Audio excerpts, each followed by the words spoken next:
प्यारे बच्चों आज हम समझेंगे जर्मनी एकीकरण को।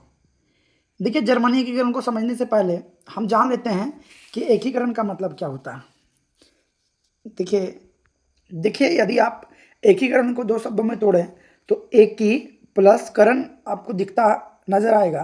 तो एकी का मतलब यानी एक होता है, करण का मतलब होता है एक करना। यानी ऐसे छोटे छोटे राज्यों को या छोटे छोटे चीज़ों को जब हम एक कर लेते हैं तब हम उसे एकीकरण का नाम देते हैं। ऐसे में हम जर्मनी के बारे में देखेंगे कि जर्मनी को एक कैसे किया गया। जर्मनी एकीकरण पहले आप जान लीजिए कि जर्मनी एकीकरण 18 जनवरी 1871 में हुआ। बात करें बच्चों इनकी परिचय की, तो एकीकरण से पहले यानी जर्मनी एकीकरण से पहले हम बात करते हैं तो जर्मनी छोटे छोटे राज्यों में बटा हुआ था, जो कुल देख रहे हैं आप 39 राज्य में बटा हुआ था, जिसे हम जर्मन परिसंघ के नाम से जानते थे। यानी जर्मन परिसंघ के अंतर्गत आप देखिएगा 39 राज्य आते थे और 39 राज्य के छोटे छोटे भागों में ये बटा हुआ था जर्मन। तो ऐसे में आप जानते हैं कि छोटे छोटे राज्य जब बटे रहते हैं तो शासन प्रणाली में या प्रशासनिक कार्रवाई में बड़ा दिक्कत आता है। तो इसे एक करने के लिए, चूँकि प्रशासनिक मामला बड़ा आसानी से सुलझे, इसलिए जर्मनी को 39 राज्यों में ना बांट करके हम एक राज्यों में यदि रखेंगे, जर्मन को केवल जर्मनी के रूप में रखेंगे तो बड़ा ही लाभ होगा, प्रशासनिक कार्य में लाभ होगा। अगर बात करें बच्चे, इसमें प्रमुख रूप से दो क्षेत्र या दो राज्य ऐसे थे जो अपनी भूमिका अधिक निभा रहे थे, जिसमें पर्सा, जिसको आप प्रशिया के रूप में भी जानते हैं, पर्सा, और दूसरा ऑस्ट्रिया। देखिए उद्देश्य मैंने आपको शुरू में ही बताया कि सभी जर्मन राज्यों को शक्तिशाली राष्ट्र बनाना, यानी जितना भी छोटे छोटे राज्य थे सभी राज्यों को एक साथ मिला करके एक ही देश के रूप में या एक ही राष्ट्र के रूप में बनाना इसका उद्देश्य था। चलिए आगे चलते हैं। प्रमुख व्यक्तियों की बात करें तो आप जानते हैं कि जर्मन एकीकरण की बात हो और ओटोमन बिस्मार्क की चर्चा जरूर होगी। ओटोमन बिस्मार्क जो जर्मनी एकीकरण की भूमिका में बहुत महत्वपूर्ण भूमिका निभाए हैं और इन्होंने लौह और रक्त की नीति को भी अपनाई। या क्वेश्चन आता है कि लौह और रक्त की नीति किसने अपनाई या किसके द्वारा अवलंबन है, तो आप आसानी से कह सकते हैं ओटोमन बिस्मार्क। चलिए आगे चलते हैं, ओटोमन बिस्मार्क के बारे में थोड़े से और जानते हैं। ये पर्सा जो क्षेत्र है, पर्सा जो राज्य है, उस राज्य का प्रधानमंत्री थे, उस राज्य के जो प्रधानमंत्री थे वो ओटोमन बिस्मार्क थे। ओटोमन बिस्मार्क मुख्य रूप से किंग विलियम प्रथम जो पर्सा के राजा थे, यानी पर्सा के राजा किंग विलियम प्रथम के प्रधानमंत्री थे ओटोमन बिस्मार्क, इसीलिए हम इसको कह सकते हैं ये पर्सा के प्रधानमंत्री थे। चलिए, पहला भूमिका व्यक्तियों के नाम या नेताओं के नाम आए या एक करने के नाम आए तो ओटोमन बिस्मार्क, तो जिन्होंने लौह और रक्त की नीति का भी अवलंबन किया।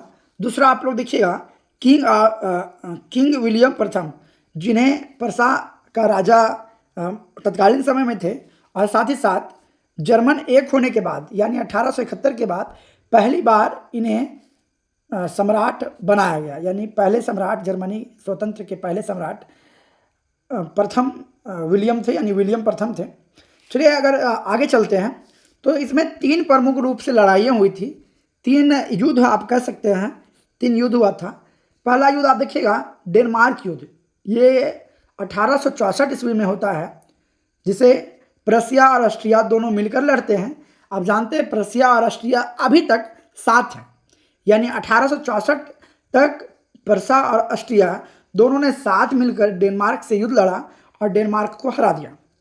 जब डेनमार्क को हरा दिया तो डेनमार्क को हराने के बाद प्रशासनिक यानी जो बढ़त होता है, बढ़ावा होता है, जो दबदबा हम कह सकते हैं कि वर्चस्व रखना चाहता है जर्मनी पर, तो वो पर्सा और ऑस्ट्रिया दोनों अपना अपना बढ़ावा यानी बढ़त देखना चाह रहे थे कि हम दोनों मिल करके हम लोग में से एक ही नेतृत्व करें। नेतृत्व को लेकर के टकराव शुरू हुआ और टकराव में आप देखिएगा कि दूसरा युद्ध यानी ऑस्ट्रिया और पर्सा, जिसको आप ऑस्ट्रो और पर्सियन युद्ध भी कहते हैं, ये 1866 ईस्वी में होता है।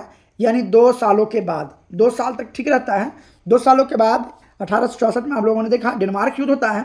उसके तुरंत बाद 1866 में पर्सा और ऑस्ट्रिया के बीच युद्ध होता है और पर्सा ने ऑस्ट्रिया को हरा देता है, यानी पर्सा ने ऑस्ट्रिया को हराया और उत्तरी जर्मनी, यानी उत्तरी जर्मनी का जितना भी भाग है उस भाग को नियंत्रण कर लिया पर्सा, यानी पर्सिया अपने अधीन ले लिया उत्तरी जर्मन को।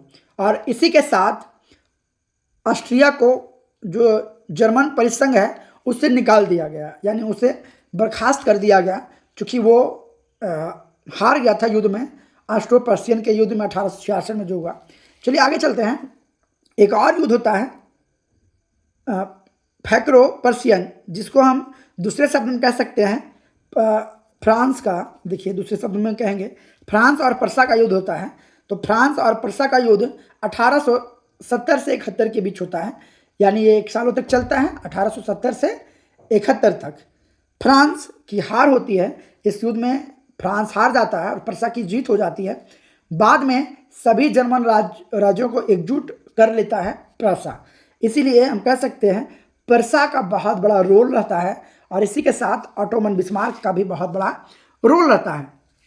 चलिए एक बार फिर से समझते हैं। अगर इनको हम साफ शब्दों में समझें तो जर्मन एकीकरण की प्रक्रिया आप जानते हैं, जर्मन कुल मिलाकर के 39 राज्यों में, छोटे छोटे राज्यों में बटा हुआ था। इसमें प्रमुख युद्ध कौन कौन से हुए हम लोगों ने ये देखा। थोड़ी सी और चर्चा करेंगे हम कि घोषणा का परिणाम किस तरीके से हुआ और किस तरीके से ये एक एकीकरण का रूप लिया।